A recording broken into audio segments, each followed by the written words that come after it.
voudrais moi saluer les femmes courageuses qui étaient en Iran et qui justement se sont opposées au régime.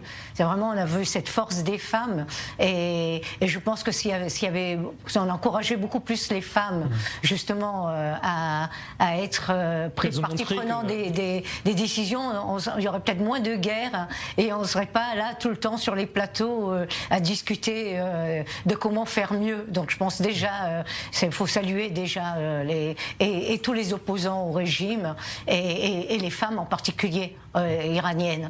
Maintenant, je pense que c'est pas le rôle d'Israël de faire un changement de régime. On doit être attentif, effectivement. Évidemment, je pense que c'est toute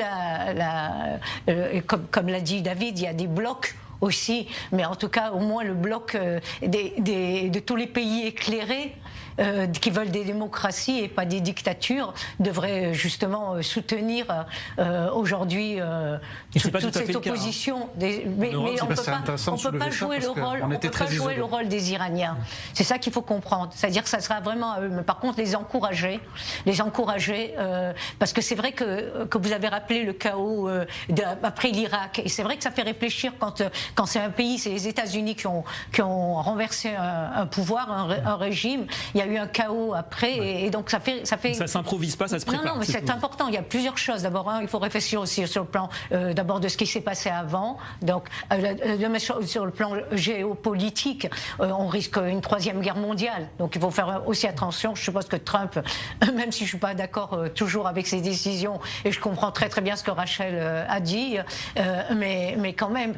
Et je veux dire, c'est quelqu'un qui a bien dit, il veut aller vers la paix et pas tout le temps faire des guerres. Donc, ce que je voudrais dire, c'est que j'appelle vraiment, il faudra appeler les Iraniens, mais surtout appeler toute la communauté internationale à les soutenir. Je pense que ce serait beaucoup plus intelligent de comprendre que le régime des mollahs, ce n'est pas un danger seulement pour Israël, c'est un danger pour le monde entier.